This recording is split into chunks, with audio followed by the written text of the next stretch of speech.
বাইতুল মুকাররমের উত্তর গেটে গিয়া দেখ ভিক্ষুক ভিক্ষা করে আর কান্না করে আর বলে আমার দুটো চোখের পাওয়ার নাই, আমারে কিছু ভিক্ষা দাও, না হয় আমার বাচ্চার পেটে খানা দেওয়া অসম্ভব হবে। সায়েদাবাদ বাস টার্মিনালে একন্দ হাতের মধ্যে লাঠি নিয়া টোকাইয়া গাড়ির মধ্যে উঠে, গাড়িটা ছাড়ার 5 মিনিট আগে লাঠি নিয়ে উঠিয়া ডাক দিয়া কয়, ও আল্লাহ কারীম, আমি বড় অন্ধ, তুমি আমারে বড় অন্ধ বানাইছো।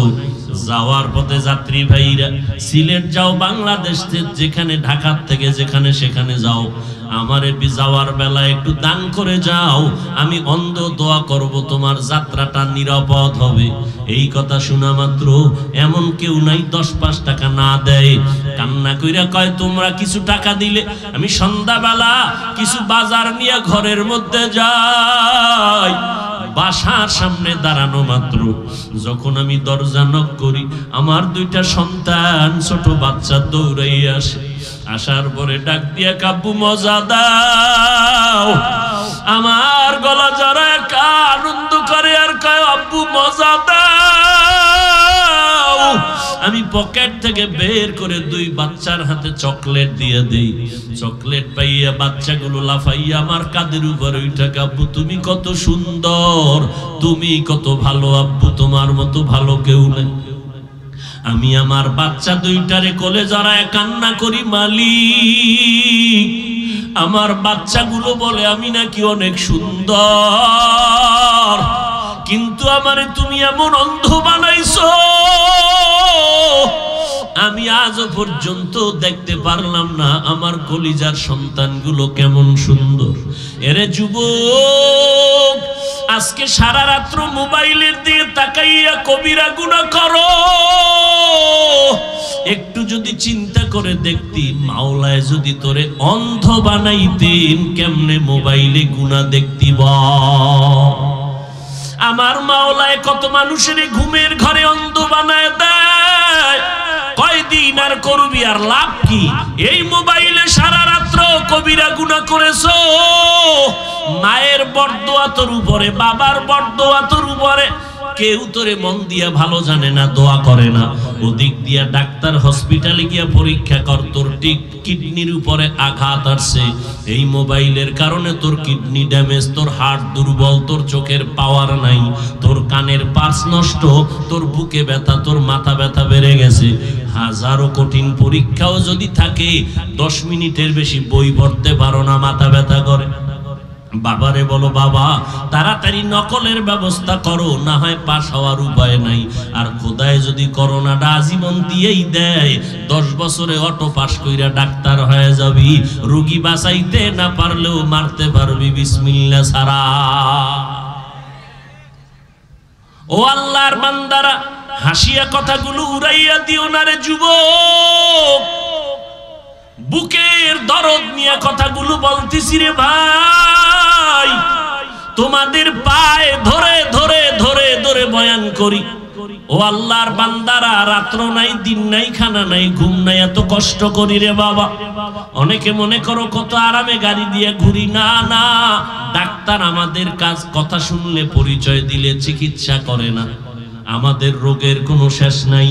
ডাক্তার তাকাইয়া রইছে, আপনি ওয়াজ করেন কয় ঘন্টা? আমি কই 2 ঘন্টা। কত টাইম? কয় দিন? আমি কই 12 মাস। একটা না 2 ঘন্টা? বলে হ্যাঁ 2 ঘন্টা 1.5 ঘন্টা। তাও কিন্তু একবার না, ফজরের পর, জোহরের পর, আসরের পর, মাগরিবের পরে, এশার পরে, সারা রাত। আবার শুধু জায়গায় কাছাকাছি না, এখান থেকে নেত্রকোনায় ভাবে দৌড়াচ্ছি।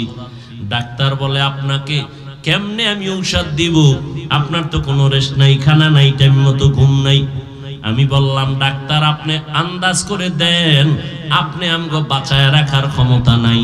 আমার মাওলার রহমতে আমরা বেঁচে আছি, না হয় আরো আগেই মরে যাওয়ার কথা। কারণ দুনিয়াতে এমন কষ্টের কোনো কাজ নাই, ওয়াজের কষ্ট যত বেশি। এক একটা চিৎকারে শরীরের প্রত্যেকটা জোড়ার মধ্যে গিয়ে আঘাত লাগে, মাথার প্রত্যেকটা রগের উপরে গিয়া এফেক্ট হয়। এরপরও দেখেন এই 2 ঘন্টা 3 ঘন্টা এরকম বয়ান প্রতিদিন, ঘুম নাই। কিন্তু আল্লাহর কেমন কুদরত, 12টা মাস বয়ান করি, কোন কথার পরে কোন কথা বলবো এটি মুখস্থ করি নাই, মাওলায় বের করতেছেন আর আমি বলতেছি। ও আল্লাহর বান্দারা, ডায়েরি নিয়েও বসি নাই, মোবাইল নিয়েও বসি নাই রে বাবা। এরপরও দুই একটা কথা হতে পারে, 12 মাসে দুই একটা কথা ভুল বের হতে পারে। এইটা নিয়ে আবার যারা আলেমের ইজ্জত নষ্ট করার জন্য ট্রোল করে ফেসবুক আর ইউটিউবের মধ্যে, এদের মতো অবৈধ সন্তান এই জমিনে আর কেউ হতে পারে না। ভাইরা আমার, প্রধানমন্ত্রী জাতির উদ্দেশ্যে ভাষণ দিবেন, রাষ্ট্রপতি জাতির উদ্দেশ্যে ভাষণ দিবেন। ভাষণটা কি দিবেন? একটা টিম আগে তৈরি করা হয়, বক্তব্য লিখে দেওয়া হয়। এই বক্তব্যটা কতবার রিহার্সাল দেয় প্রধানমন্ত্রী জাতির উদ্দেশ্যে ভাষণ দেওয়ার আগে, ওই বক্তব্যটা টিম লিখে দেয় কতবার। আর আমগো লেখালেখি নাই, 12 মাস চিল্লাইতেছি, ও বাবা পাও দইরা দইরা বয়ান করি। গরম কোনো কথায় কষ্ট গেল নি, ফাঁকে ফাঁকে মাপ চাই ভাই জানেরা, মাপ করবেন, কষ্ট নিবেন না। আবার মোনাজাতে মাওলার কাছে মাপ চাই, মাওলা মাফ করে দাও। বয়ান কইরা মানুষকে দূরে সরাইতে চাই না, আপন বানাইতে চাই। কি আপন বানাইতে চাই? আমার দল করো তাও কোনোদিন বলি না, তাবলীগ না করলে জাহান্নামে যাবা একবারও বলি না, পাঁচকুল্লি টুপি মাথায় না দিলে জাহান্নামে যাবা বলি নাই। ও বাবা, স্কুল ছেড়ে দাও, কলেজ ছেড়ে দাও, ব্যবসা ছেড়ে দাও, চাকরি ছেড়ে দাও একবারও বলি না। বরং দ্ব্যর্থহীন ভাষায় কলিজা দিয়া দোয়া করে যাই, স্কুলে যারা পড়ো আলহামদুলিল্লাহ ছাড়বি না, কলেজে যারা পড়ো আলহামদুলিল্লাহ, ব্যবসা যারা করো আলহামদুলিল্লাহ, চাকরি যারা করো আলহামদুলিল্লাহ। ডাক্তার হও দোয়া করি, ও বান্দা তুমি ইঞ্জিনিয়ার হও দোয়া করি, তুমি একজন প্রফেসর হও দোয়া করি, তবে অনুরোধ বেয়াদব হইবা না। তোমার আচরণে যেন কোনো আলেম কষ্ট না পায়, তোমার ব্যবহারে যেন মা বাবা কষ্ট না পায়, তোমার ব্যবহারে যেন বন্ধু বান্ধবেরা কষ্ট না পায়, তোমার ব্যবহারে যেন এলাকার মুরব্বীরা কষ্ট না পায়। ও যুবকেরাও, ব্যবসায়ীরা, ব্যবসা করা হালাল। আমার নবী ব্যবসা করেছেন, আবু বকর ব্যবসা করেছেন, ওমর ব্যবসা করেছেন, আলী ব্যবসা করেছেন, উসমান করেছেন রাদিয়াল্লাহু আনহুম। আমার নবী চাকরিও করেছেন, ব্যবসাও করেছেন। ও আল্লাহর বান্দারা, আমরা কি বুঝাইতে চাই? ও আল্লাহর বান্দা, ব্যবসা করো করো, চাকরি করো চাকরি করো করো, বাধা নাই। আমরা বুঝাইতে চাই রে বাবা, যে যেই লাইনেই থাকো, দুইটা স্লোগান অন্তরের মধ্যে এটারে পরিপূর্ণ ঢুকাইয়া নাও। নাম্বার 1, দুনিয়াতে যতদিন থাকবা গোলামি করবা আমার আল্লাহর, যতদিন বেঁচে থাকবা আদর্শ মানবা মদিনাওয়ালা নবী। এই দুইটা স্লোগান মানুষের অন্তরে ঢুকাইতে 2 ঘন্টা পাও ধরে ধরে কত নত হইয়া কথা বলি, কত নত। কিন্তু দুঃখ, 12 মাস বয়ান করি, কই এই যে প্যান্ডেলে এত মানুষ, এত মানুষ, বসার জায়গা নাই, দাঁড়ানোর কায়দা নাই। কিন্তু দুঃখ, এত আশেকে রসুল পড়ছে, অনেকে ফজর পড়ে নাই, আজকে জহুর পড়ে নাই, আসর পড়ে নাই, মাগরিব পড়ে নাই, এশার নামাজও পড়ে নাই।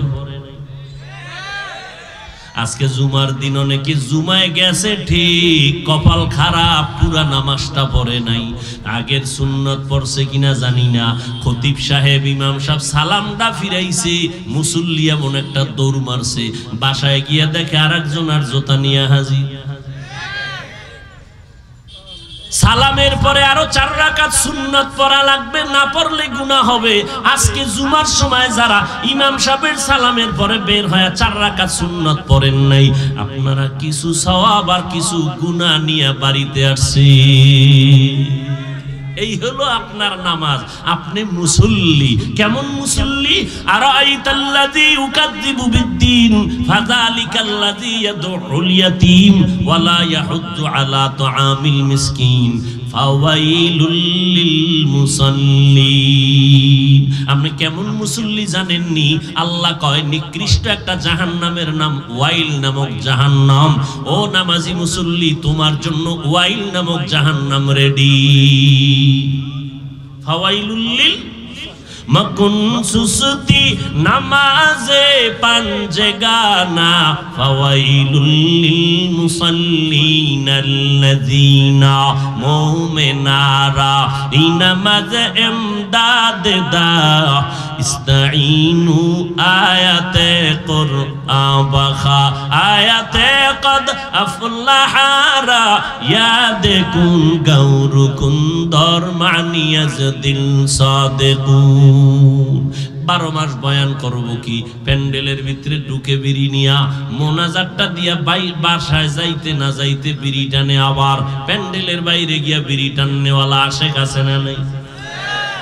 এই হলো আমগো ওয়াজের ফলাফল। কিন্তু আমার অন্তর বলে এত মুসলমানের পিছনে নাচিল লইয়া 6টা মাস যদি হিন্দুদের মন্দিরে যাইয়া দৈনিক 1 ঘন্টা বয়ান করতাম, টোটাল হিন্দু পাড়াটা মদিনার আশেক হয়ে যায় ইনশাআল্লাহ। কিন্তু 12 মাস মুসলমানের আমি একা নাকি? হাজার হাজার বক্তাদের বয়ান, তাবলীগওয়ালাদের বয়ান, জুমার দিন খতিব সাহেবের বয়ান, পীর সাহেবদের বয়ান, এরপর দুঃখ মুসলমানের ভিতরে নবীর আদর্শ নাই। অথচ দাবি করি আমরা সবাই মুসলমান। হিন্দুদের ধর্ম আলাদা, আদর্শ আলাদা, ইহুদির ধর্ম আলাদা, আদর্শ আলাদা, খ্রিস্টানের ধর্ম আলাদা, আদর্শ আলাদা। আমরা মুসলমান, আমাদের ধর্ম আলাদা না এক? এই জোরে বলেন। আমাদের আল্লাহ, আমাদের নবী, আমাদের কোরআন, আমাদের কাবা। ও যুবক, আপনাদের আল্লাহ আমাদের আল্লাহ এক, আপনাদের নবী আমার নবী এক, আপনাদের কোরআন আমাদের কোরআন এক, আপনাদের কাবা আমাদের কাবা এক। আল্লাহ এক, নবী এক, কোরআন এক, কাবা এক, ধর্ম এক। দুনিয়াতে আসছি তাও কিন্তু এক। নাকি আপনারা লঙ্গি পরে আসছেন? যেদিন মরণের ডাক আসবে সেদিনের হালাত হবে এক। সবার বেলায় 3টা সাদা কাফন। তাবলীগওয়ালাদের কাফনের কালার হবে একরকম, অন্যদের কালার হবে আলাদা। না সব সাদা? কাফনের উপরে লেখা থাকবে বড় হুজুরের লাশ, এমপি সাহেবের লাশ। কে ধনী, কে গরিব, কে আলেম, কে মূর্খ, কে বক্তা, কে শ্রোতা, কে ইমাম, কে মুক্তাদি, কে ডাক্তার, কে রোগী, ভেদাভেদ নাই। 3টা সাদা কাফনে যেদিন ঢুকবা ওদিন টের পাইবা বাহাদুরির মজাটা কেমন। মরণ থেকে যতই পালাও মরণ তোমায় নিবে ঘিরি। যদিও সুদূর আকাশ পানে লুকাও সেথায় লাগিয়ে সিঁড়ি। নদী পথে নৌকা চালাও ও মাঝি ভাই, বেলা ডোবার আগে আমি ওপার উঠতে চাই।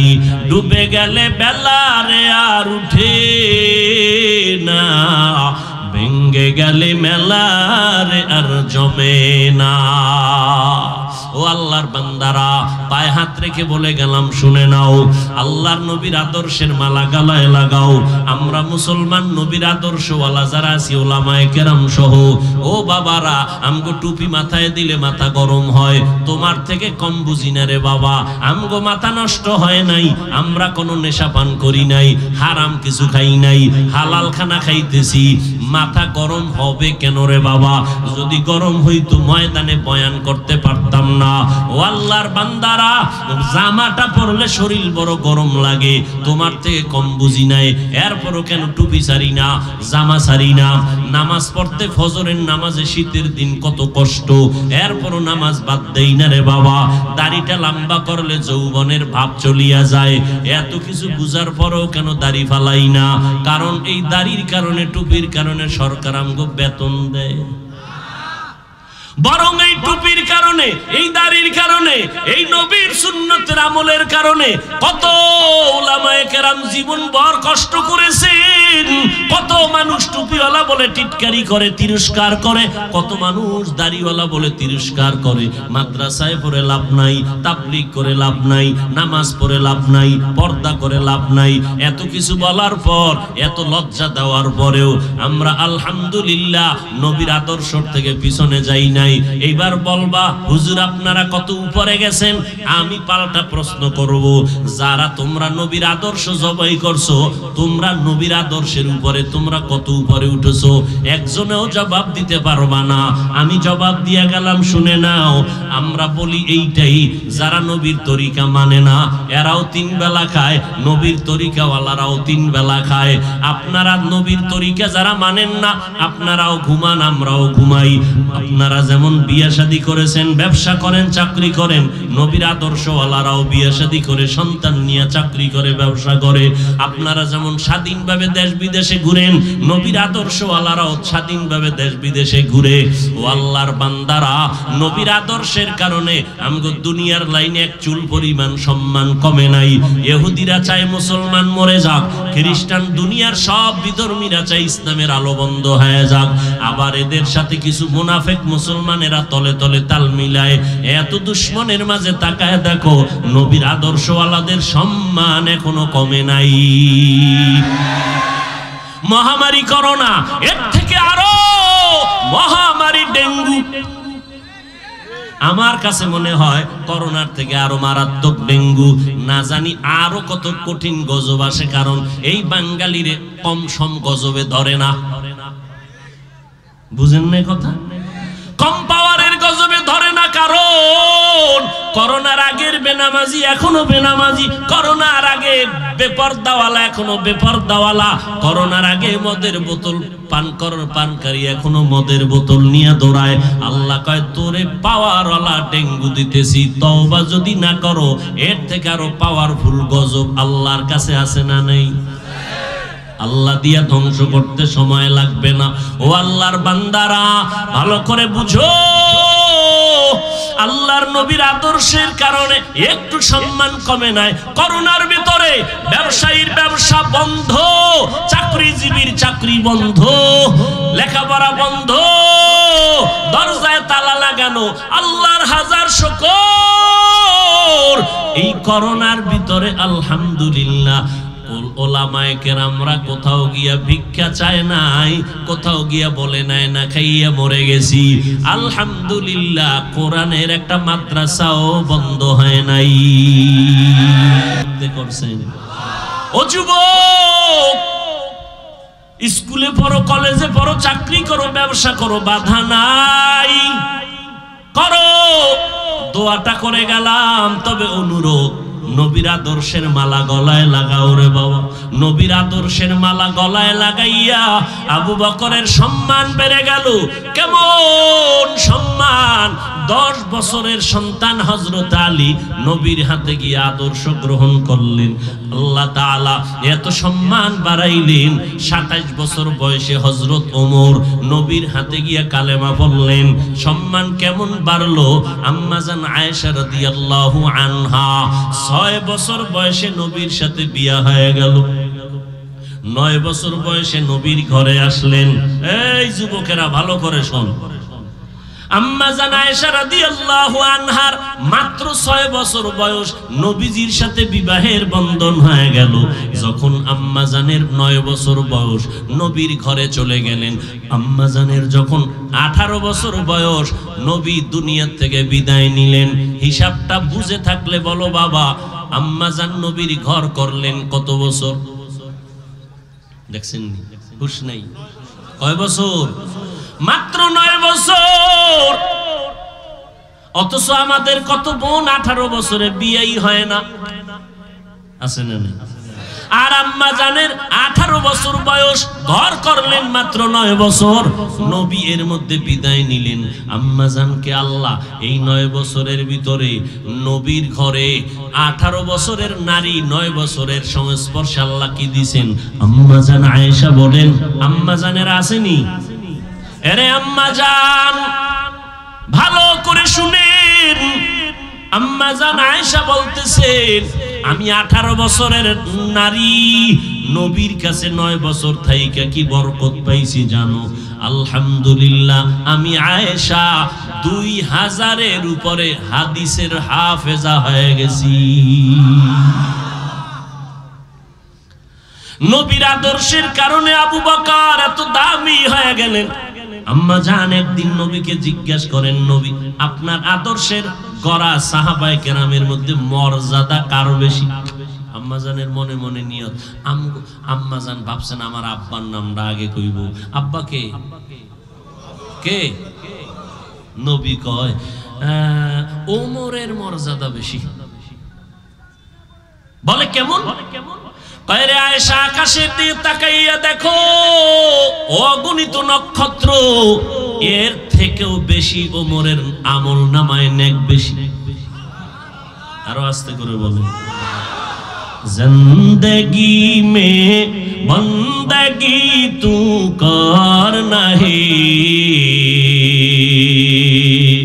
जिंदगी में बंदगी तू कर नहीं, जिंदगी बे बंदगी शर्मिंदा है, जिंदगी बे बंदगी शर्मिंदा है। दुनिया में हो दुनिया का तलबगार ना हो, बाजार से गुजर हो खरीदार ना हो।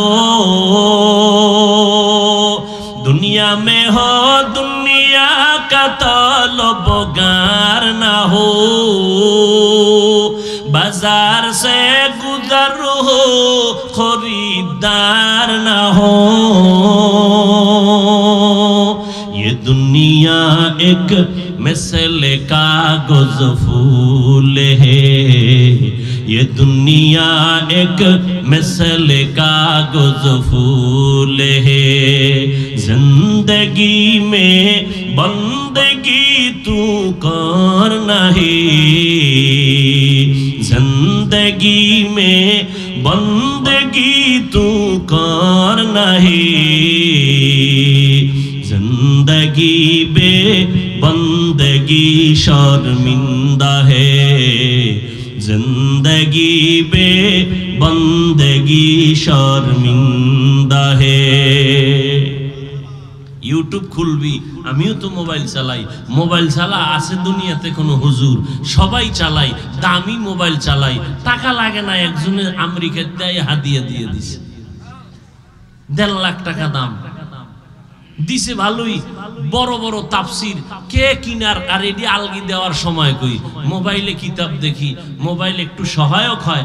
বাসায় দেখি, রাস্তাঘাটে তো আর এই কিতাব নিয়ে দৌড়ানো যায় না, মোবাইলে দেখার একটা সুযোগ পাইলাম। আর ইউটিউব খুলি, তুমি বাম দিকে যাও, আমরা ডান দিকে যাই, তুমি বাম দিকে দৌড়াও, ডান দিকে ঢুকবার যুবক দেখবা মক্কা মদিনার ইমামের তেলাওয়াত বালিশে মাথা লাগাইয়া। তোমার গুনাহের মোরাকাবা যখন শেষ হবে, তখন তুমি 1 মিনিটের জন্য তুমি একটু তেলাওয়াত লাগাইয়া বালিশের পাশে মোবাইলটা ফালাইয়া ঘুমাও। তেলাওয়াত শুনতে শুনতে শুনতে শুনতে ঘুমায় যাইও। আমি চ্যালেঞ্জ করে বললাম, একটা সপ্তাহ যদি মক্কা মদিনার তেলাওয়াত শুনো, নিজেই একদিন কান্না করে তওবা করে বলবি, মরিয়া গেল গানের আওয়াজ কানের মধ্যে দিব না। আল্লাহর কোরআনের তেলাওয়াত কানের মধ্যে নাও রে যুবক। বড় বড় আল্লাহওয়ালাদের বয়ান শুনো, কপালের দরজা খুলে যাবে, হেদায়েতের দরজা খুলে যাবে রে বাবা। আমি তোমারে কিন্তু শুরুতেই বলছি, তুমি বড় হুজুর হও আমি একবারও চাই না, তুমি বড় পাগড়ি লাগাও তা বলি না, তুমি স্কুলে পড়ো, কলেজে পড়ো, চাকরি করো, করো, তোমার কাছে দাবি একটা, মদিনার নবীর মোহব্বতে 5 বেলার নামাজ পড়ো, মা বাবার দোয়া নিয়ে চলো, ওলামায়ে কেরামের পরামর্শ নিয়ে চলো।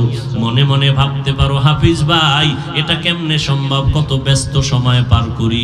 আমি বলবো, বাবা আমার দিকে তাকাইলে তুমি পারবা না, তোমার ডানে বামে তাকাইয়া দেখো, আল্লাহ 2টা চক্ষু দান করেছেন, একটু নজর করে দেখো, তোমার মতো যুবক স্কুল কলেজে পড়ে, 5 বেলার নামাজি, জিহ্বা নাড়ায় সত্য কথার সাক্ষী দাও, আছে না নাই? বিবেকটারে জিজ্ঞাসা করো, তুমি কেন পারো না রে যুবক? পাও ধরলে কি নামাজ পড়বা? বলো তো, আমি নিচে নাইমা তোমার পায়ে হাত রেখে বলি। ও আল্লাহর বান্দা, মনে মনে চালাকেরা বলবে, হুজুর আপনাদের এত ঠেকা কেন? ওরে একটা বাচ্চা আগুনের কিনারায় বৈশা খেলতেছে, তুমি পার্শ্ব দিয়া যাও, অথবা দেখতেছো পানির কিনারায় বৈশা খেলতেছে, তুমি যদি জ্ঞানী হও ওই বাচ্চাটারে ধইরা ডাক দিবা, এই বাচ্চাটার গার্ডিয়ান কোথায়, তাড়াতাড়ি নিয়ে যাও। কিন্তু বাচ্চায় খেলার মজা পাইয়া তোমারে লাথি মারবে, চিমটি কাটবে, তুমি বলবা, বাচ্চা তোর চিমটি খাইয়াও তোরে ছাড়বো না, লাথি খাইয়াও তোরে এখানে রাখবো না, কারণ তুই খেলার মজা পাইয়া একবার যদি আগুনের মধ্যে পড়ে যাও আর জীবন বাঁচাইয়া উঠতে পারবি না। ওলামায়ে কেরাম কোরআন হাদিস পড়ে পড়ে তাকায় দেখে, আল্লাহর কোরআন সত্য, নবীর কথা সত্য, ওই কোরআনে জান্নাতের বয়ান আছে, জাহান্নামের বয়ান আছে, তাও সত্য। কে জান্নাতে যাবে, কে জাহান্নামে যাবে, আল্লাহ তাও বলেছেন, ইন্নাল আবরারা লাফি নাঈম ওয়া ইন্নাল ফুজ্জারা লাফি জাহিম। নেক আমলওয়ালারা জান্নাতের পথিক, গুনাহ যারা করবে তারা জাহান্নামের পথিক। ও আল্লাহর বান্দা, জান্নাতটা কেমন আরামের ঘর, আল্লাহ তাও বয়ান করেছেন, জান্নাতিন তাজরি মিন তাহতিহাল আনহার। এমন জান্নাত আল্লাহ বানাইছেন যেই জান্নাতের তলদেশে নহর থাকবে, মধুর নহর, দুধের নহর। মা তাশতাহি আনফুসুকুম, যা চাইবা চাওয়া মাত্র দেখবা সামনে হাজির। ওই জান্নাত এমন আরামের জায়গা যেখানে কোনোদিন যুবতীরা বৃদ্ধা হবে না, কোনো যুবক কোনোদিন বুড়া হবে না, দাড়ি উঠবে না, মোছ উঠবে না, ওখানে কোনো পায়খানা বাথরুম হবে না, ওখানে সুন্দরী থাকবে, কেউ কালো থাকবে না, ফেরে জীবন কাটাবে। আর যারা গুনাহগার তাদের জন্য জাহান্নাম। কেমন জাহান্নাম আল্লাহ বানাইছেন, আল্লাহ তাও কোরআনে বয়ান করেছেন। আল্লাহ বলেন, ওয়াইলুল লিকুল্লি হুমাযাতিন লুমাযা আল্লাযী জামাআ মালান ওয়া আদ্দাদা ইয়াহসাবু আন্না মালাহু আখলাদা কাল্লা লা ইউমবাদান্না ফিল হুতামা ওয়া মা আদরাকা মাল হুতামা নারুল্লাহিল মুকাদা। রে যুবক, এই সূরাগুলোর বাংলা তরজমা মাঝে মাঝে পড়ে দেখিস, মোবাইলে ডাউনলোড করে নিবি, আজকে গিয়া ডাউনলোড করবি, বাংলা কোরআন লিখবি তো সার্চ দিবি, এরপরে কোরআন ডাউনলোড করে নিবি। মাঝে মাঝে 1 পৃষ্ঠা সূরার তরজমা পড়বা বাংলায়, শেষের দিকে আর আইতাল্লাজি সূরাটার ব্যাখ্যা পড়ো। আল্লাহকুমুত তাকাসুর হাত্তা যুরতুমুল মাকাবির তরজমাটা বড়। আবার একদিন সময় পেলে পড়িও আল কারিআতু মাল কারিআ ওয়া মা আদরাকা মাল কারিআ। আবার একদিন সময় পেলে পড়বা ইযা জুলজিলাতিল আরদু জিলজালাহা ওয়া আখরাজাতিল আরদু আসকালাহা। এগুলো জাহান্নামের বয়ান। জাহান্নামটা কেমন ভয়ঙ্কর হবে রে বাবা। আল্লাহর নবী বলেন, ওই জাহান্নাম, ও দুনিয়ার মানুষ, অন্ধকার কবর আল্লাহ তাআলা নির্ধারণ করে রাখছেন। ওই কবরে যাওয়ার পরে 3টা প্রশ্ন করা হবে। তুমি বড় হুজুর না ছোট হুজুর কোনো প্রশ্ন নাই, টাকার মালিক না শিক্ষিত জানার দরকার নাই। আমি হাফিজুর রহমানকে যেই প্রশ্ন করবে আপনাদেরও একই প্রশ্ন করবে। রবের পরিচয় দাও, ধর্মের পরিচয় দাও, রহমাতুল লিল আলামিনের পরিচয় দাও। নবী বলেন, এই 3টা প্রশ্নের জবাব যারা দিবে তাদের কবর হবে রওজাতুম মির রিয়াজিল জান্নাহ। আর যারা জবাব দিতে পারবে না তাদের কবর হবে হুফরাতুম মিন হুফারিন নার। কারা জবাব দিতে পারবে? আমরা হুজুরেরা, কোনো গ্যারান্টি নাই। আমরা হুজুরেরা জবাব দিতে পারার যদি গ্যারান্টি থাকতো তাহলে আমার নবীর তো কোনো গুনাহ নাই, এরপরও নবী জীবনভর নামাজে দাঁড়ায় দাঁড়ায় কান্না করেছেন। আম্মা জান আয়েশা বলতেছেন, একদিন নবীজি এশার নামাজ পড়ে আমার বিছানায় ঘুমায় পড়লেন। হঠাৎ আমি তাকায় দেখি নবী আমার বিছানায় নাই। অন্য বিবির ঘরে গেলেন নাকি আমি তালাশ করতে শুরু করলাম। গিয়ে দেখি নবী কোনো বিবির ঘরে নাই। আমার নবী সিজদায় পড়ে উম্মতের গুনাহ ক্ষমা করার জন্য কান্না করতেছে। আবু বকরের জান্নাতের টিকিট আল্লাহ দিয়েছে। আবু বকরের এত মর্যাদা নবীর আদর্শের কারণে। ও নবীর আশিক উম্মতের দল, আল্লাহর নবী বলেন ওমরে ফারুক সহ সমস্ত সাহাবায়ে কেরাম, সমস্ত মুমিন মুমিনাতের নেক আমল যদি এক পাল্লায় দেওয়া হয়, আবু বকরের নেকের পাল্লাটা ভারী হয়ে যাবে। ওই আবু বকর জান্নাতি সাহাবী 10 জনের শ্রেষ্ঠ একজন। কিন্তু নবী বলেন আমি একদিন বিছানায় শুইয়া মসজিদ থেকে কান্নার আওয়াজ পাইতেছি। কে কান্না করে? গভীর রাতে আমি তাকাইয়া দেখি একজন নামাজি কান্না করতেছে। আমি উঠলাম, বের হইলাম, নজর করে দেখি আমার আবু বকর নামাজে দাঁড়ায় দাঁড়ায় কান্না করে। নামাজ শেষ করে আসছেন। আমি প্রশ্ন করলাম, আবু বকর নামাজে দাঁড়ায় কাঁদলেন কেন? আবু বকর বলেন নবী হাসরের ময়দানের ভয়, মাওলার দরবারে কেমনে দাঁড়াবো, নারী আর পুরুষেরা সবাই উলঙ্গ থাকবে, কেমনে দাঁড়াবো, ভয় কান্না করি। নবী বলেন আবু বকর 10 জন সাহাবা জান্নাতের সুসংবাদ পেয়েছেন, এর মধ্যে সিরিয়াল আপনার প্রথম। আপনারা তো ভয় কেন? আবু বকর বলে নবী হাসরের ময়দানে আপনিই তো বয়ান করেছেন উম্মতেরা পাগলের মতো হয়ে যাবে, সূর্যের গরম সহ্য করা যায় না, জমিনটা হবে তামা গরম, ওদিকে জাহান্নামের আগুনের আওয়াজ, আবার আমার আল্লাহ রাগান্বিত আওয়াজ দিয়ে বলবেন লিমানিল মুলকুল ইয়াউম লিল্লাহিল ওয়াহিদিল কাহ্হার।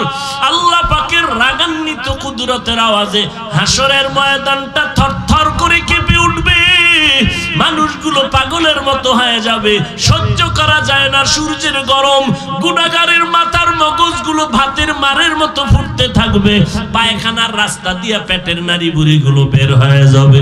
ও নবী আপনিই বয়ান করেছেন ওই সময় আপন বলতে কেউ থাকবে না, মা সন্তানকে পরিচয় দিবে না, ভাই ভাইকে পরিচয় দিবে না রে নবী। শুধু তাই না, সব উম্মত পাগলের মতো হইয়া আদম নবীরে বলবেন আমগো জন্য একটু সুপারিশ করেন। আদম নবী বলবে সম্ভব না, নাফসি নাফসি বলে কান্না শুরু করবেন। এরা যাবে আরেক নবীর কাছে, সেই নবীও বলে পারবো না, নাফসি নাফসি বলে কান্না করবেন। ইব্রাহিম নবী নাফসি নাফসি নাফসি বলে কাঁদবেন। ঈসা নবীও কান্না করে বলবে ও উম্মতের দল, আজকে কঠিন হাসরের মাঠে কারো কাছে যাইয়া তোমরা পরিত্রাণ পাইবা না, তবে একজন নবী মাত্র আছেন, তার কাছে তোমরা চলে যাও, রাহমাতুল লিল আলামিন। সবাই দৌড়াইবে কোথায়? হাসরের ময়দানে মাকামে মাহমুদের মধ্যে গিয়ে দেখবে রহমতের নবী সিজদায় পড়ে কাঁদতেছেন আর বলতেছেন ও আল্লাহ আমার উম্মতগুলোকে ফিরাইয়া দাও, একটা উম্মত যেন জাহান্নামে না যায়। আল্লাহ তাআলা নবীকে বলবেন কাঁদবেন না, মাথা উঁচু করেন, আপনি আপনার উম্মতগুলো বাছাই করে করে জান্নাতের দিকে নিয়ে যান। নবীজি উম্মতগুলো বাছাই করে করে নিবেন। আম্মা জান আয়েশা রাদিয়াল্লাহু আনহা বলেন নবী কোটি কোটি হাজার কোটি মানুষ, ওখানে আপনার উম্মত কেমনে চিনবেন? মুসা নবীর উম্মতেরাও থাকবে, নূহ নবীর উম্মত, ঈসা নবীর উম্মতেরাও থাকবে, চিনবেন কি করে? আল্লাহর নবী বলেন আয়েশা বিশাল বড় গাভীর পালের ভিতরে, বকরির পালের মধ্যে কারো কপালে যদি সাদা একটা রেখা থাকে চিনা সহজ না, কঠিন বলে সহজ। নবী বলেন ও আয়েশা হাসরের কঠিন সময় মানুষের ভেতরে আমার উম্মত গুলো আমি চিনব কি করে জানো?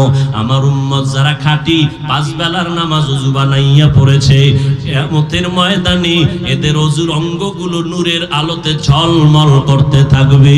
আর আমি দেখে দেখে তাদের জান্নাতের ময়দানে নিব। প্রথমে আমি হাউজে কাউসারের কিনারায় নিয়া কাউসারের পানি আমি নিজের হাতে আমার উম্মতের পান করাবো। ও আল্লাহর বান্দারা, ও যুবক, ও পর্দার আড়ালের আম্মা জানেরা, আল্লাহ এত সম্মান দান করেছেন। ও যুবক, আল্লাহ হেদায়েতের মালিক, এখনো সময় আছে, তওবা করে নাও। আর নামাজ ছাড়বা না, বেপরদায় চলবা না। মনেরে বুঝাও, তোমার আমার মতো কত যুবক র‍্যাব, আর্মি, পুলিশ, বিডিআরের চাকরি করে, নামাজ ছাড়ে না। তুমি কেন পারবা না? তোমার মতো বান্দা ব্যবসা করে, টাইম মতো নামাজ পড়ে, তুমি কেন পারো না? তোমার মতো যুবক কৃষি কাজ করে, সময় মতো নামাজ পড়ে, তুমি কেন পারো না? তোমার মতো যুবক রাস্তায় গাড়ি চালায়, সময় মতো নামাজ পড়ে, ছাড়ে না, তুমি কেন পারো না? ও আম্মা জানেরা, আপনার মতো কত মা এলাকায় আছে, জীবনে মাদ্রাসায় পড়ে নাই, এসপি সাহেবের মা, ব্যবসায়ীর মা, 5 ওয়াক্ত নামাজ পড়ে, রাতের বেলা তাহাজ্জুদ পড়ে। ও যুবতী বোনেরা, কয়দিন আর দুনিয়ার রং তামাশা ঘুরবা? আজ তুমি মোবাইল নিয়ে কত যুবকের চরিত্রের উপর আক্রমণ করেছো। এরে বোন, এখনো সময় আছে, তওবা করে নাও। তোমার মতো কত বোনেরা স্কুল কলেজে পড়ে, 5 বেলার নামাজ পড়ে, চরিত্র নষ্ট করে না। তুমি কেন পারো না রে বোন? আল্লাহর কাছে তওবার দরজা খোলা। ও যুবক, মোবাইল দিয়ে কতজনার চরিত্রের উপর আক্রমণ করেছো। যদি একদিন ভাবতা যে তোমার বোনের চরিত্র যদি কেউ নষ্ট করে, তুমি মেনে নিতে পারতা না। এই চিন্তা করলে তুমি আরেকজন মেয়ের চরিত্র নষ্ট করতে পারতা না। আল্লাহর কাছে তওবা করো। মনের শখ মিটাইয়া তো গুনার কাজ কম করো নাই। মনে চাইছে নেশা পান করবা, করেছো, এখন তওবা করো। মনে চাইছে পার্কে যাবা, গেছো, এখন তওবা করো। মনে চাইছে কত আড্ডা দিবা, দিয়েছো, এখন তওবা করো। মনে মনে আল্লাহকে ডাকো আর বলো, আল্লাহ, এই ময়দান থেকে গুনাহ নিয়ে বাসায় যাব না, মা বাবার বরদোয়া নিয়ে বাঁচতে চাই না। আজকে থেকেই তওবার নিয়ত করে ফেললাম। জীবনে আর নামাজ ছাড়বো না, দাড়ি কাটবো না, বেপরদায় চলবো না, মা বাবারে কষ্ট দিব না, নবীর সুন্নতের বাহিরে চলবো না, উলামায়ে কেরামের পরামর্শ নিয়ে চলবো, দেশের বিরুদ্ধে, জাতির বিরুদ্ধে কোনো ষড়যন্ত্র করব না। তবে সবার কপালে তওবা নসিব হবে না। আবু জাহাল নবীকে দেখলো, বয়ান শুনলো, কালেমা পড়ে নাই। এরকম কিছু শক্ত অন্তরওয়ালা মানুষ জমিনে আছে। হাজারো বয়ান শুনিয়া দিল নরম হবে না, বরং বয়ানের পরে রাস্তায় গিয়া সমালোচনা করবে, নিজের কপাল পুড়বে। আর একদল মানুষ ওমরের মতো অন্তরওয়ালা, গুনাহ নিয়ে প্যান্ডেলে ঢুকবে, নবীর কাছে গিয়া তওবা করে মুসলমান হয়ে যেমন গেল। একদল মুসলমান গুনাহ নিয়ে ময়দানে ঢুকিয়া হঠাৎ যখন মরণের কথা স্মরণ হয়ে যাবে, গুনাহের দিকে নজর পড়ে যাবে, তওবা করে বলবে, আল্লাহ, মরে গেলে যাব, তুমি হায়াতের মালিক, ইজ্জতের মালিক, রিজিকের মালিক। আজ থেকে নামাজ ছাড়বো না, বেপরদায় চলবো না, দাড়ি কাটবো না, মা বাবারে কষ্ট দিব না, উলামায়ে কেরামের বিরোধিতা করব না। ও যুবকেরা, পায়ে হাত রেখে বলে গেলাম, একটু নিজের বিবেকটাকে প্রশ্ন করো। তোমার মতো কত যুবক নামাজ পড়ে, ব্যবসা করে, চাকরি করে, লেখাপড়া করে, এখনো সময় আছে, তওবা করে নাও। তোমার বাঁচার গ্যারান্টি তোমার হাতের মধ্যে নাই রে বাবা। মরিয়া গেলে যাইবা, আর নবীর বিরোধিতা করবা না, আল্লাহর হুকুম মেনে মা বাবার দোয়া নিয়ে চলবা, আর উলামায়ে কেরামের পরামর্শ নিয়ে চলবা। তওবা করার মতো যদি অন্তরে খাঁটি নিয়ত হয়, মুনাফিকি না থাকে, খাঁটি তওবার নিয়ত যাদের আছে, দুটো হাত আমার আল্লাহকে দেখায়া দাও। আয় আল্লাহ, হাতগুলো কবুল করে নেন। আয় আল্লাহ, একজনের হাতও খালি ফিরাইয়া দিয়েন না, তওবা কবুল করে নেন। তওবার উপরে মজবুত হইয়া চলার মতো তৌফিক দান করেন, আমিন। সুবহানাকা লা ইলমা লানা ইল্লা মা আল্লামতানা ইন্নাকা আনতাল আলিমুল হাকীম। রব্বি ইশরাহ লি সাদরি ওয়া ইয়াসসির লি আমরি ওয়াহলুল উকদাতাম মিন লিসানি واحلل عقدة من لساني يفقهوا قولي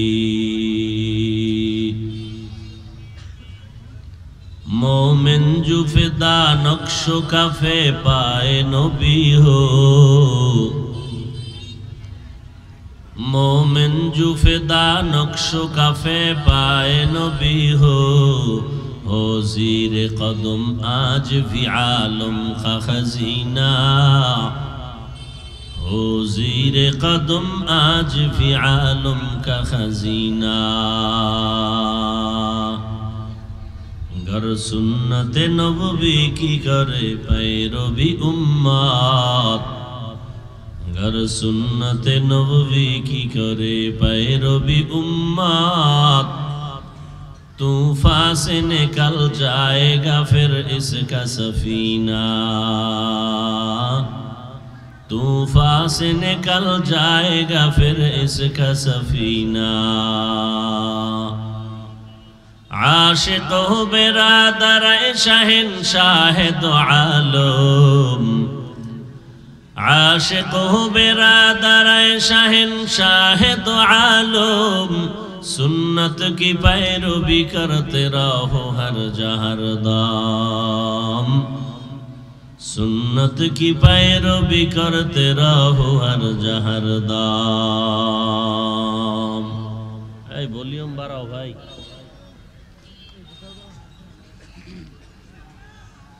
নূরে মদিনা হাফিজিয়া মাদ্রাসা এতিমখানার উদ্যোগে আয়োজিত তৃতীয় বার্ষিক ওয়াজ মাহফিল 22 সেপ্টেম্বর 2023 মহতি এ মাহফিলে উপস্থিত মোহতারাম সম্মানিত সভাপতি আলহাজ হযরত মাওলানা মোহাম্মদ আক্তার হোসেন গাজীপুরী সাহেব দামাত বারাকাতুহুম, প্রধান অতিথি আলহাজ মোহাম্মদ কামরুল হাসান সরকার রাসেল সাহেব, অন্যান্য অতিথিবৃন্দ, হযরত উলামায়ে কেরাম, বিভিন্ন জায়গা থেকে আগত আল্লাহ পাকের আশিকিন, জাকিরিন, শাকিরিন, মুহিব্বিন, মুরব্বিয়ানে আযম, কলিজার টুকরা আমার সমবয়সী যুবক বন্ধুগণ, স্নেহের ছোট ভাই, পর্দার আড়ালে মাইকের আওয়াজ শ্রবণরতা সম্মানিত মা ও বোনেরা, আল্লাহ পাকের দরবারে লাখো কোটি শুকর যে আল্লাহ রাব্বুল আলামিন এই ফিতনার যুগে, প্রতিকূল আবহাওয়ার মধ্যে হাজারো লাখো মানুষের মধ্য থেকে বাছাই করে পৃথিবীর শ্রেষ্ঠ এই বেহেশতের মজলিসে আমাদেরকে আসা বসার তৌফিক দান করেছেন। নেয়ামতের শুকর আদায়ার্থে সকলেই মহব্বতে পড়ি আলহামদুলিল্লাহ। দরুদ ও সালাম সৈয়দুল মুরসালিন, রাহমাতুল লিল আলামিন, শফিউল মুজনিবিন, খাতামুন নবিয়্যিন, সৈয়দুস সাকালাইন, ইমামুল মুরসালিন, শফিয়ে আযম, রাসূল আকরাম, রহমতে আলম, নবিয়ুল আরব ওয়াল আজম, হাবিবে কিবরিয়া, আশরাফুল আম্বিয়া, সৈয়দুল আম্বিয়া, শফিয়ে মাহশর, সাকিয়ে কৌসর, আকায়ে নামদার, মদিনা का ताजदार, आफताब नबूवत, फख्र मौजूदात, सैयदुल मखलूकात, हजरत मुहम्मदुर रसूलुल्लाह सल्लल्लाहु अलैहि व आलिहि ওয়াসাল্লামের উপর সর্বোপরি শুকর, যাদের অক্লান্ত পরিশ্রমের মাধ্যমে আজ এই সুন্দর আয়োজন, সময়, পরামর্শ, অর্থ দিয়ে দোয়া করে উপস্থিত হয়ে মাইক, লাইট, প্যান্ডেলের ব্যবস্থাপনার মাধ্যমে সহযোগিতার হাত যারা বাড়িয়েছেন, এলাকার যুবক, বৃদ্ধ, ব্যবসায়ী, শ্রমিক, চাকুরিজীবী, বিভিন্ন শ্রেণী পেশার মানুষ, জনপ্রতিনিধি, প্রশাসন, উলামায়ে হযরত, আইম্মায়ে মাসাজিদ, প্রত্যেককেই আল্লাহ পাকের খিদমতের বরকতে দুনিয়াতে শান্তি, পরকালে মুক্তির ব্যবস্থা করে দিন। আরো আস্তে করে বলেন। দীর্ঘ সময় আপনারা হযরত উলামায়ে কেরামদের পবিত্র জবানে কোরআন সুন্নাহ ভিত্তিক দিক নির্দেশনামূলক আলোচনা শ্রবণ করেছেন, আলহামদুলিল্লাহ। পরিশেষে আমি আপনাদের দোয়া নেওয়ার আশায় সংক্ষিপ্ত আলোচনার জন্য কোরআনে হাকিমের 2 টুকরো আয়াতে কারিমা তিলাওয়াত করেছি। রাসূল আরবি সাল্লাল্লাহু আলাইহি ওয়া আলিহি ওয়াসাল্লামের অসংখ্য অগণিত অমীয় বাণী, পবিত্র হাদিস শরীফের মধ্য থেকে একটি হাদিস পড়েছি, আয়াত ও হাদিসের আলোকে ইখলাস ও রুহানিয়াতের সমন্বয় কিছু কথা আমাকে বলার মতো, আপনাদেরকে শুনবার মতো রব্বুল আলামিন তৌফিক দান করেন। আরো মহব্বতে বলেন, লাকাদ কানা লাকুম ফি রাসূলিল্লাহি উসওয়াতুন হাসানাহ। আল্লাহ বলেন, অবশ্যই তোমাদের জন্য আমার রসুলের মধ্যে রয়েছে উত্তম আদর্শ। মা আতাকুমুর রাসূলু ফাখুযু। অন্য আয়াতে আল্লাহ বলেন, হে দুনিয়ার মানুষ, রসুল যা নিয়ে আসছেন তা আঁকড়ে ধরো। ওয়ামা নাহাকুম আনহু ফান্তাহু। যে সমস্ত বিষয়ে নিষেধ করেছেন তার থেকে তোমরা ফিরে থাকো। নবীজি হাদিসে বলেন, ও দুনিয়ার উম্মতেরা, দুইটা জিনিস রেখে গেলাম, আঁকড়াইয়া ধরো, কোনোদিন ঈমান হারা হবে না, বিপদগামী হবে না, পথভ্রষ্ট হবে না। দুনিয়াতেও তোমার সম্মান থাকবে সবার উপরে, আখিরাতে তো বিনা হিসাবে জান্নাত। আমরা তো সম্মান চাই, ইজ্জত চাই, কথা ঠিক না? সম্মান নষ্ট না হোক। নবীজি চ্যালেঞ্জ দিয়ে বলেছেন, আমার রেখে যাওয়া দুই জিনিস যদি ধরে রাখো, সম্মান নষ্ট হবে না। এক, কোরআনুল কারীম। দুই, নবীজির সুন্নত বা আদর্শ। তরজমা শেষ। আলোচনার বিষয় মাত্র দুইটা কথা। দুই কথা আজ আমার আলোচনার বিষয়বস্তু। রবিউল আউয়াল মাস আরবি চলতেছে। নবী জমিনের মধ্যে আগমন করেছেন এবং এই রবিউল আউয়ালেই রাসূল বিদায় নিয়েছেন। কোন এক বছরের মাঝখানে সময় কাটছে 63 বছর, কথা ঠিক নেই?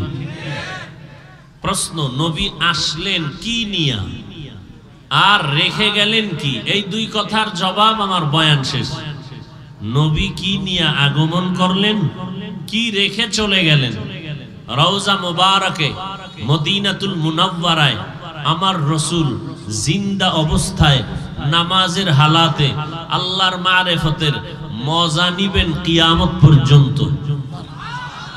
আরো জোরে বলেন, আমার নবী জিন্দা না মরা? মরা বলার মতো আশেকে রাসূল এই জমিনে আছে না নাই? আহলে সুন্নাত ওয়াল জামাতের বিশুদ্ধ আকীদা, সমস্ত নবীরা কবরে জিন্দা।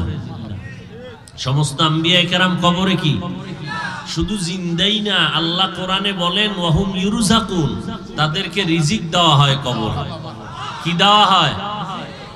প্রশ্নকারীরা বলেন, রিজিক কি দেয়, রুটি না ভাত? আবার যদি দিয়েই থাকেন, খান কেমনে কবরে? প্লেট গ্লাস কই পান? এরকম কিছু মানুষ আছে না নাই? দেখতে নারী, চলন বাঁকা। সমস্ত আহলে সুন্নতের আকীদা হলো সমস্ত আম্বিয়া কেরাম কবরে জিন্দা। আল আম্বিয়াউ আহইয়াউন ফি কুবুরিহিম ইউসাল্লুন।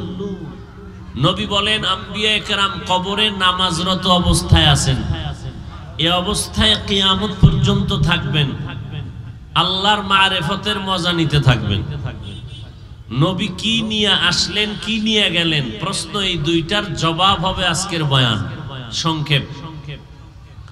নবী যে রবিউল আউয়ালে আসছেন এবং রবিউল আউয়ালে বিদায় নিছেন, মাঝখানে সময় কাটলো কত? বলেন, জবান খুলে বলেন, খেয়াল করবেন। এই আশাটাকে ইসলামের পরিভাষায় মিলাদুন নবী বলা হয়। বলেন, কি বলা হয়? নবীর বিদায় হওয়াটাকে ওয়াফাতুন নবী বলা হয়। মাঝখানের সময়টাকে সিরাতুন নবী বলা হয়। শব্দ পেলাম কয়টা?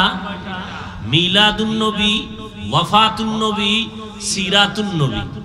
আগে বুঝেন, তরজমার পরে আগে বুঝেন। এই তিনটা শব্দ একমাত্র, শুধুমাত্র, কেবলমাত্র আমার রসুলের শানের শব্দ।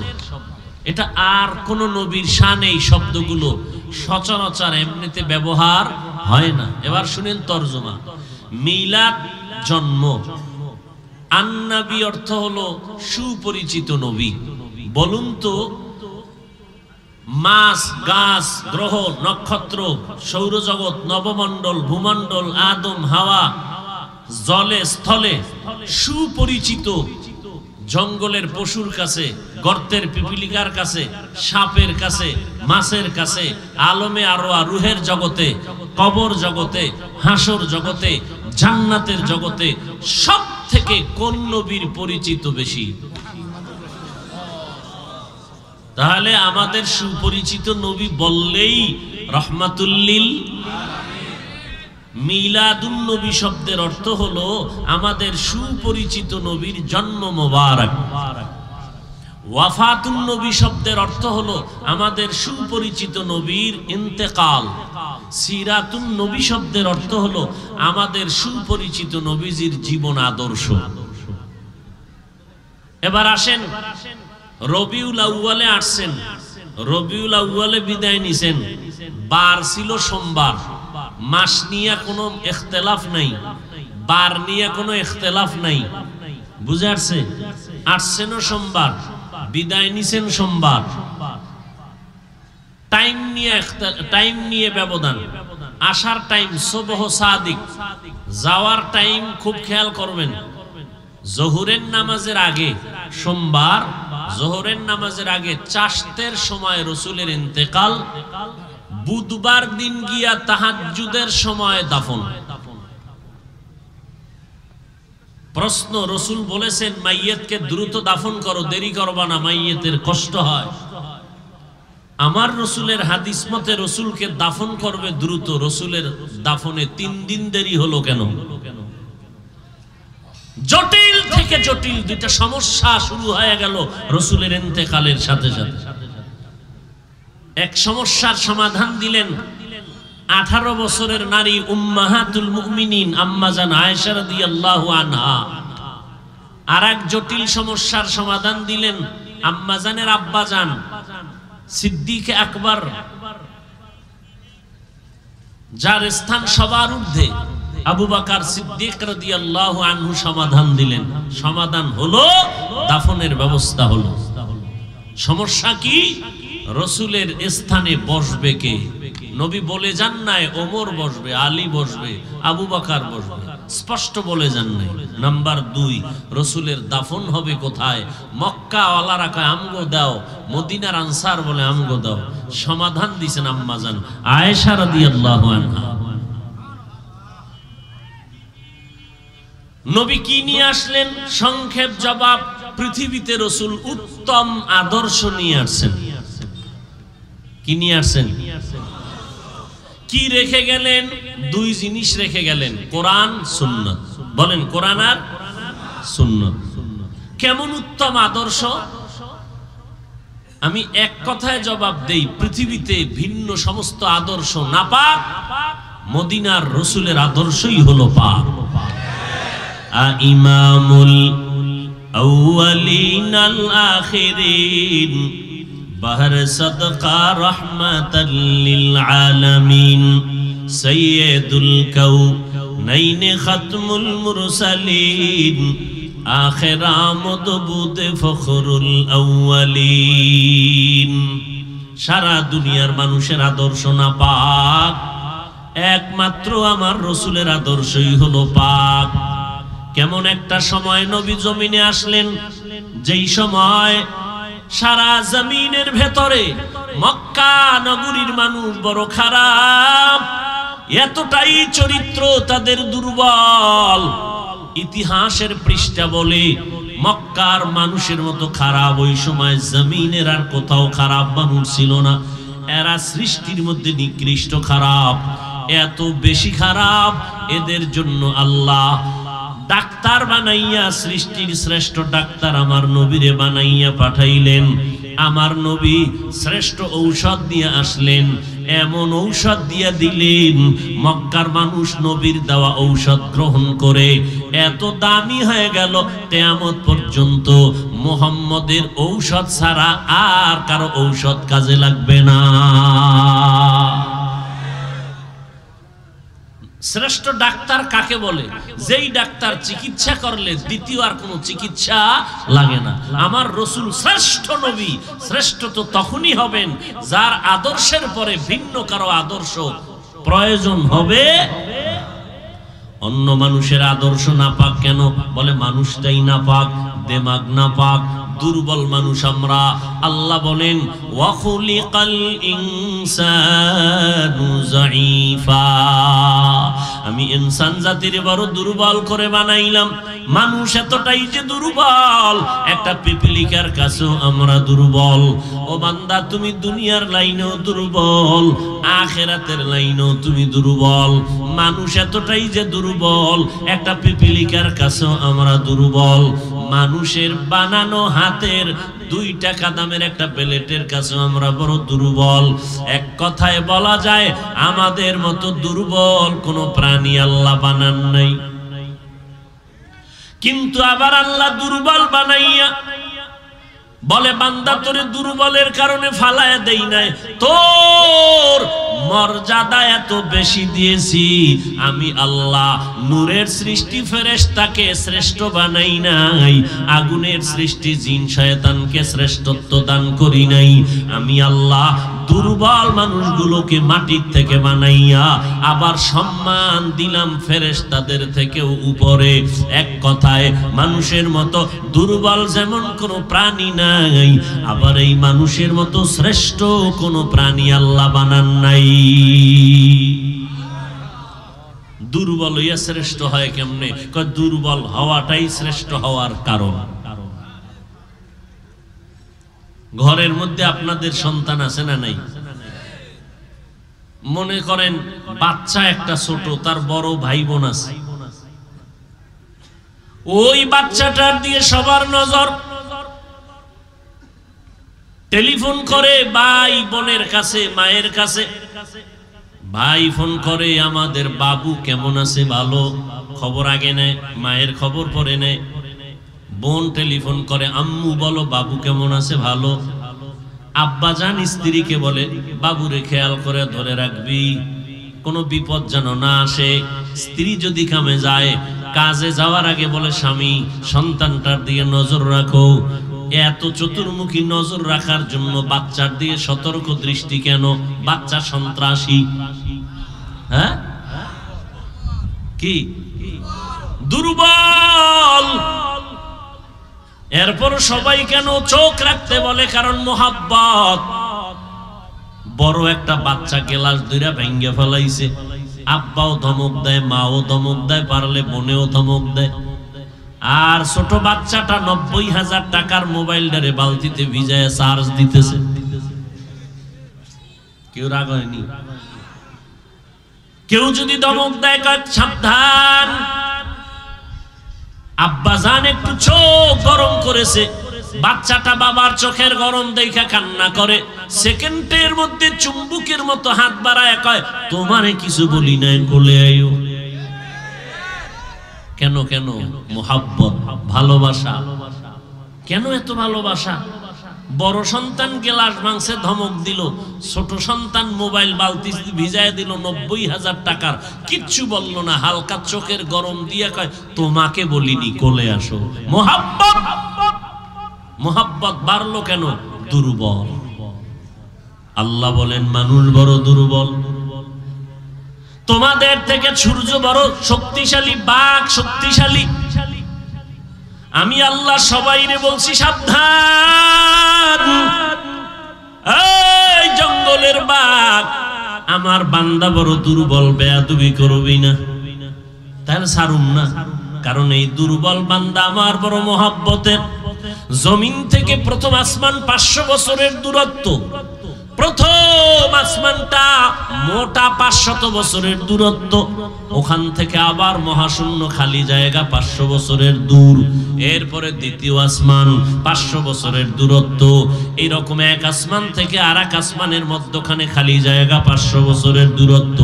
এইভাবে আসমান আছে কতটা? 7টা।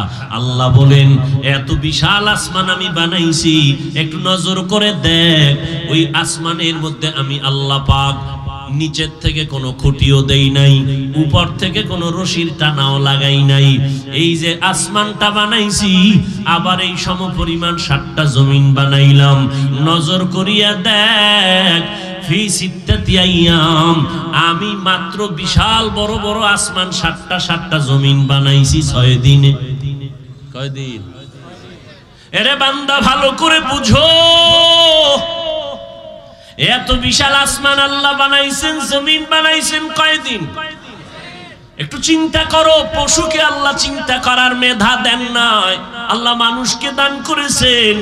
একটা গরুরে যদি ওয়াজ করেন, বয়ান করেন, এই মিস্টার গরু, আমি 3 দিনের জন্য ফ্যামিলি সহ শ্বশুর বাড়ি বেড়াইবার জন্য যাই, তুই হইলি আমার বাড়ির পাহারাদার। তোর পেটে ক্ষুধা লাগলে বাড়ির পেছনে সুন্দর ঘাস আছে, গিয়া খাবি। বাথরুমের যদি প্রয়োজন হয়, টাইলস করা বাথরুমের দরজা খোলা, ওখানে গিয়া বাথরুম করবি। গরুটারে বয়ান করলে গরু বুঝবেনি। বাথরুমের সময় হলে ছেড়ে দিবে, মালিকের মাথায় পড়বে কিনা চিন্তাও করবে না। ও মানুষ, তোমারে আল্লাহ ভালো মন্দ যাচাই করার জ্ঞান দান করেছেন, একটু চিন্তা কর। এত বিশাল আসমান, 7টা জমিন মাত্র 6 দিনে বানাইলেন। আর তোমার আমার মতো বান্দাটারে 1 ফোঁটা পানির থেকে মায়ের গর্ভে নিয়া মাত্র 1 কেজি, 1.25 কেজি ওজনের বান্দাটারে বানাইতে আমার মাওলা মায়ের গর্ভে সময় লাগাইছেন 6 মাস। हकीकत से तू दुनिया बेखबर है, दुनिया की नुमाइश पर नजर है। नमी गुयम के आज दुनिया जुदा बाश, बहर कारे के बाशी बा खुदा बाश। बुझेनনি কিছু? কথা কন না, বুঝেন কিছু? খুব বুঝেন, খুব বুঝেন। ইমামতি করতে পারেন না, ইমাম সাহেবের ভুল ধরতে পারেন। হ্যাঁ, মাদ্রাসায় 1 টাকা দেয় না, মসজিদেও দান করে না, বারবার হিসাব চায়। আছে না নাই? যারা টাকা পয়সা দেয় তারা চায় দোয়া, আর যারা টাকা দেয় না তারা চায় হিসাব। যারা দান করে এরা কয় দোয়া করবেন, আব্বা অসুস্থ, আম্মা অসুস্থ, ব্যবসায় যেন লাভবান হওয়া যায়। আর যারা দেয় না এরা চায়ের দোকানে বয়া সারাদিন বিড়ি টানে, বাম হাতে চা টানে, ডান হাতে বিড়ি। আর বলি এত টাকা মসজিদে আসে, মাদ্রাসা যায় কই? বলে না, বলে না? ভালো করে বুঝো, আল্লাহ আকল দান করেছেন, চিন্তা করো রে বাবা। এত বুদ্ধি তোমার, আমগো টুপিওয়ালাদের বুদ্ধি কম। মাঝে মাঝে দুনিয়াওয়ালারা টুপিওয়ালারে টেস্ট করে। একটা ব্যাগ কাঁধের মধ্যে নিয়ে নুরানি মাদ্রাসায় যায়, সবার বাসায় আসে, আসা যাওয়া করে। একজনে চায়ের দোকানে ভদ্রলোক ডাক দিয়া কই হুজুরে দিগাইও। হুজুর বলে না, মোল্লা বলে। কই পড়ো? কয় অমুক জায়গায় নুরানি মাদ্রাসায়। কি পড়ো? কয় আলিফ বা তা সা। কয় এগুলো পড়লে হবে কি? পড়তেছি। এগুলো পড়ে কোনো লাভ নাই। কি পড়ো? এগুলো পড়ে কি লাভ হবে? চাকরি ভাবিনি না, এগুলো পড়ে চাকরি পাওয়া যাবে না। এইবার লজ্জা দেওয়ার জন্য 2-1টা প্রশ্ন করে একটু ছোট বাচ্চাকে, তুমি যে পড়ো, বলো পৃথিবীর মধ্যখান জায়গাটা কই? আল্লাহ পাক টুপিওয়ালার ইজ্জতের হেফাজত করবেন, আল্লাহ সম্মান নষ্ট করবেন না। যদি আগের থেকে জবাব নাই, কাসেম নানতবি দেওবন্দ মাদ্রাসার প্রতিষ্ঠাতার মধ্যে একজন, তাকে ওই ইন্ডিয়ান পুলিশ বাহিনী ধরার জন্য, গ্রেফতারের জন্য হাজির। সামনে কাসেম নানতবির সামনে গিয়ে কয়, কাসিম কাহা হ্যায়? পুলিশ তো চিনে না কাসেমকে। কাসেম নানতবিকে প্রশ্ন করে, কাসেম কে? কাসেম নানতবি যেখানে দাঁড়ানো ছিলেন ওখান থেকে 10 কদম একটু হেঁটে ওই কোনায় গিয়ে কয়, थोड़े देर पहले यहाँ था, अभी यहाँ चल गया। একটু আগে এখানে ছিল, এখন একটু আগে আবার এদিকে গেল। পুলিশ কই গেল, দে দৌড়। এক দৌড়ে ওরা বঙ্গোপসাগরের কিনারায়। আল্লাহ পাকে জ্ঞান মানুষকে দেন, আল্লাহর বিশেষ বান্দাকে দেন, ইজ্জতের হেফাজত করেন। ছাত্রটাকে যখন বলো পৃথিবীর মধ্যখান জায়গাটা কই, ছাত্র দোয়াই নুস পড়া শুরু করলো, কি জবাব দিব? আল্লাহ জবাব বের করে দিছেন, কয় স্যার বেয়াদবি মাফ করবেন, আপনি যেই চায়ের দোকানে বসে আছেন এটাই পৃথিবীর মধ্যখান জায়গা। ভদ্রলোক কয় তুই কেমনে বললি? আমি পাগড়িওয়ালা, আপনার বিশ্বাস হয় না? যদি আপনি বিশ্বাসঘাতক হন, ফিতা লাগায় মাপ দিয়ে দেখেন, কোনো সমস্যা নেই। পারছে আটকাইতে, হুজুরের পারছিনি আটকাইতে। হেফাজতের মালিক কে? ভাইরা আমার, শয়তানও হুজুর গো ভয় পায়। ৩-৪-৫ জন ছাত্র মুড়ি খায়, মুড়ি চিনেননি, বয়ে বয়ে মুড়ি খায়। শয়তান খায়, আমারও মন চায় কিছু দেস না, আমরা তো চান্দা উঠে খাইতেছি, টাকা দিছি, তুমিও দাও, আমরা 1 টাকা করে দিছি, তুমি দাও। 4 আনা আছে, দাও। ঠিক আছে 4 আনা নিলাম, শর্ত 1 আঙ্গুল দিয়ে খেতে হবে। তো ইবলিস 4 আনা দিয়ে শরীক হয়েছে, আঙ্গুল একটা দিয়ে মুড়ি উঠায়, নাকের বাতাসে ভরে যায়। কোথাও ঠকলাম না, টুফিওয়ালার কাছে ব্রেক হয়ে গেল। স্কুলে পড়ে ছাত্র, আর এক বন্ধু মাদ্রাসায়। মাদ্রাসার বন্ধুর পেটে প্রচন্ড ক্ষুধা, খানা নাই, ঘরেও দুর্বল। বাবায় কষ্ট করে কামাই করে, পারলে দেয়, না পারলে নাই। স্কুলে পড়ুয়া ছেলেটার বাবার টাকার অভাব নাই, বেতন চলে, সব চলে, প্রাইভেট মাস্টারের চলে, সব খাওয়া দাওয়া ধুমধাম চলে। ছুটি হইলে 2 বন্ধু হাঁটা চলা করে, গান গায়, আনন্দ করে। একদিন বাজারে ঢুইকা 2 বন্ধু, মাদ্রাসা স্কুলের 2 বন্ধু একটা ছোট্ট কাঁঠাল কিনলো খাওয়ার জন্য। ছোট এক কাঁঠাল শখ করে কিনে খাওয়ার জন্য একটা গাছতলায় বসলো। বন্ধু বন্ধুরে ডাক দিয়ে কয়, গল্প করি আর আস্তে আস্তে খাই, না হয় একটানে খাওয়া যাবে না। গল্প শুরু করি। এইবার কে গল্প আগে শুরু করবে? মাদ্রাসার ছাত্র কয়, বন্ধু তুমি শুরু করো। কি শুরু করবো? কয় তোমার দাদা আসেনি? কয় নাই। বলে কেমনে মারা গেছে, কাহিনীটা শোনাও। ছেলেটা সরল মনে কাহিনী বলা শুরু করলো। আমার দাদা হঠাৎ অসুস্থ, আব্বাজান ব্যবসা প্রতিষ্ঠানে টেলিফোন আসলো। ওদিক দিয়ে মাদ্রাসার ছাত্র কাঁঠাল টানতেছে, আরো গল্প বলতেছে। তারপর অ্যাম্বুলেন্স আনা হলো, বাবায় চলে গেলেন, ডাক্তারের কাছে নেওয়া হলো। হসপিটাল একটাই পায় না, দরজা বন্ধ, সিট খালি নেই। আর এক জায়গায় গেল, কয় চালিয়ে যাও। এভাবে অসুস্থ কিছুটা হইয়া বাড়ি গেল, আবার অসুস্থ। ঘটনা শেষ করতে করতে করতে করতে কাঁঠালের 3 ভাগের 2 ভাগ নাই। এইবার কয় আমারটা শেষ, তোরটা ক।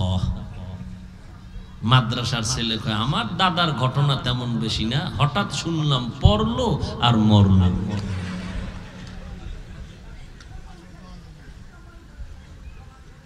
ভাইরা আমার,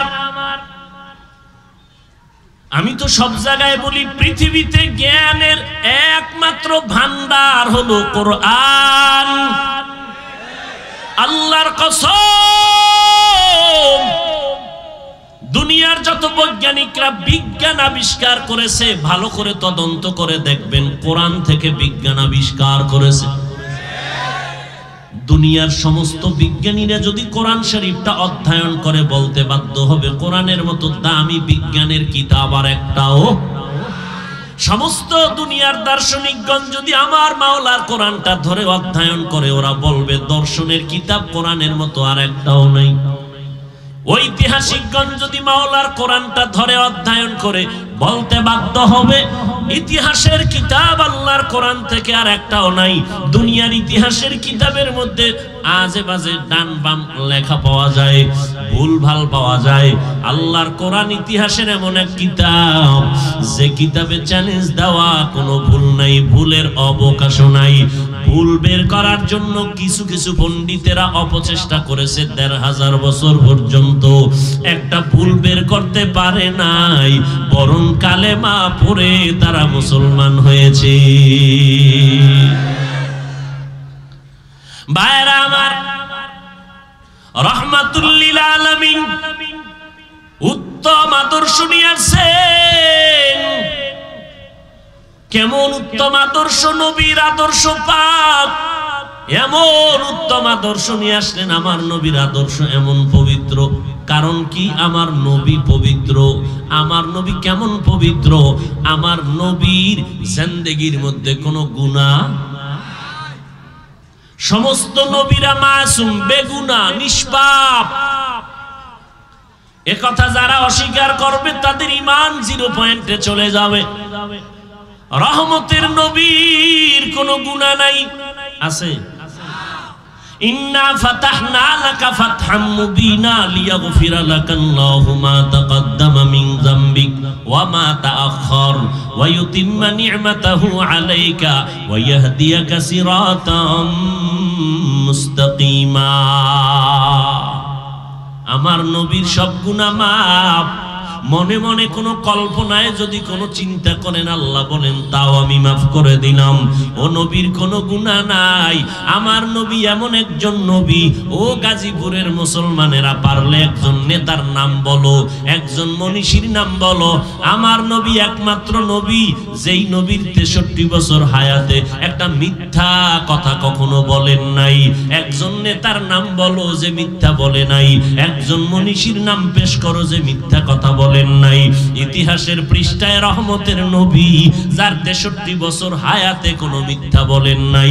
দুশমনেরা কয় আল আমিন, মুহাম্মদের মতো সত্যবাদী আর কেউ নাই। ওগো নবীর উম্মতেরা হয়ে আজি দিশাহারা, কোরআন হাদিসেরে চলো যখন যাহা চায় মনে, নবী বিনে কে তরাবে ফুলসিরাত মিজানে, নবী বিনে কে তরাবে ফুলসিরাত মিজানে। খারাপ লাগে? ভাল লাগে? সত্যি? তাহলে ওয়াদা কর মোবাইলে আর গান শুনবি না। এরে যুবক, আমার একটা অনুরোধ যদি রাখো রে যুবক, বালিশে মাথা লাগাইয়া জীবনের ঘুমকে তালাক দিয়েছ, অথচ আল্লাহর দেওয়া নিয়ামতের ঘুম হলো মানুষের শরীরের জন্য মহা ঔষধ। গজবের মোবাইল হাতে নিয়ে সারা রাত মোবাইল তাকায় তাকায় কবিরা গুনাহ করো। রাত্র 3টা বাজে আম্মা জান কয় লেফের ভিতরে বাতি জ্বলে, কোন কয় মা তুমি টেনশন করবা না, আমি মোরাকাবায় আছি। ও যুবক, তোমার খবর নাই, মোবাইলের দিকে তাকায় তাকায় সারা রাত কবিরা গুনাহ। মা বাবারে কষ্ট দিব না, নবীর সুন্নতের বাহিরে চলবো না, উলামায়ে কেরামের পরামর্শ নিয়ে চলবো, দেশের বিরুদ্ধে জাতির বিরুদ্ধে কোনো ষড়যন্ত্র করব না। তবে সবার কপালে তওবা নসিব হবে না। আবু জাহাল নবীকে দেখলো, বয়ান শুনলো, কালেমা পড়ে নাই। এরকম কিছু শক্ত অন্তরওয়ালা মানুষ জমিনে আছে। হাজারো বয়ান শুনিয়া দিল নরম হবে না, বরং বয়ানের পরে রাস্তায় গিয়া সমালোচনা করবে, নিজের কপাল পুড়বে। আর একদল মানুষ ওমরের মতো অন্তরওয়ালা গুনাহ নিয়ে প্যান্ডেলে ঢুকবে, নবীর কাছে গিয়া তওবা করে মুসলমান হয়ে যেমন গেল। একদল মুসলমান গুনাহ নিয়ে ময়দানে ঢুকিয়া হঠাৎ যখন মরণের কথা স্মরণ হয়ে যাবে, গুনাহের দিকে নজর পড়ে যাবে, তওবা করে বলবে আল্লাহ মরে গেলে যাব, তুমি হায়াতের মালিক, ইজ্জতের মালিক, রিজিকের মালিক। আজ থেকে নামাজ ছাড়বো না, বেপরদায় চলবো না, দাড়ি কাটবো না, মা বাবারে কষ্ট দিব না, ওলামায়ে কেরামের বিরোধিতা করব না। ও যুবকেরা, পায়ে হাত রেখে বলে গেলাম, একটু নিজের বিবেকটাকে প্রশ্ন করো। তোমার মতো কত যুবক নামাজ পড়ে, ব্যবসা করে, চাকরি করে, লেখাপড়া করে, এখনো সময় আছে, তওবা করে নাও। তোমার বাঁচার গ্যারান্টি তোমার হাতের মধ্যে নাই রে বাবা। মরিয়া গেলে যাইবা, আর নবীর বিরোধিতা করবা না, আল্লাহর হুকুম মেনে মা বাবার দোয়া নিয়ে চলবা, আর ওলামায়ে কেরামের পরামর্শ নিয়ে চলবা। তওবা করার মতো যদি অন্তরে খাঁটি নিয়ত হয়, মুনাফিকি না থাকে, খাঁটি তওবার নিয়ত যাদের আছে, দুটো হাত আমার আল্লাহকে দেখায়া দাও। আয় আল্লাহ, হাতগুলো কবুল করে নেন। আয় আল্লাহ, একজনের হাতও খালি ফিরাইয়া দিয়েন না, তওবা কবুল করে নেন। তওবার উপরে মজবুত হইয়া চলার মতো তৌফিক দান করেন, আমিন। আলহামদুলিল্লাহি রাব্বিল আলামিন, ওয়াসসালাতু ওয়াসসালামু আলা সাইয়্যিদিল আমবিয়াই ওয়াল মুরসালিন ওয়া আলা আলিহি ওয়া আসহাবিহি আজমাইন। ইয়া আরহামার রাহিমিন, ইয়া আরহামার রাহিমিন, ইয়া আরহামার রাহিমিন। রব্বিরহামহুমা কামা রাব্বায়ানি সগীরা। আল্লাহুম্মা ইন্নাকা আফুউন কারীম তুহিব্বুল আফওয়া ফা'ফু আন্না। اللهم إنا نسألك رضاك والجنة ونعوذ بك من سخطك والنار. اللهم إنا نعوذ بك من البرص والجنون والجذام وسيء الأسقام. ওদায়ার মালিক, আমরা গুনার বোঝা নিয়ে আপনার দরজায় হাজির হয়েছি। কুদরতের নজর দিয়ে দেখেন, কত ওলামায়ে কেরামরা হাত তুলেছেন, কত মুরব্বী হাজী সাহেব, কত ব্যবসায়ী, চাকরিজীবী, পর্দার আড়ালের আম্মা জানেরা, বোনেরা, আমার কলিজার টুকরা যুবকেরা হাত তুলেছেন। ও আল্লাহ, কারো হাত খালি ফেরত দিয়েন না, মেহেরবানি করে আমাদের সবাইকে কবুল করে নেন। শয়তানের ধোকায় পড়ে গুনাহ করেছি, তওবা করলাম, আর গুনাহ করব না। মেহেরবানি করে আমাদের তওবা কবুল করে নেন, গুনাহমুক্ত জিন্দেগি দান করেন। আয় আল্লাহ, মাহফিল কবুল করে নেন, আয়োজনকারী সহযোগিতাকারীদের কবুল করে নেন। আয় আল্লাহ, সারা দুনিয়াবাসীকে মাফ করে দেন, বাংলাদেশ শান্তির দেশ বানায় দেন, প্রশাসনিকভাবে যারা কাজ করে দিনদার বানায় দেন। আয় আল্লাহ, জনপ্রতিনিধির দায়িত্ব যারা পালন করে দিনদার বানায় দেন। আয় আল্লাহ, পর্দার আড়ালের মা বোনদের আবেদা বানায় দেন। আয় আল্লাহ, 5 ওয়াক্ত নামাজি বানায়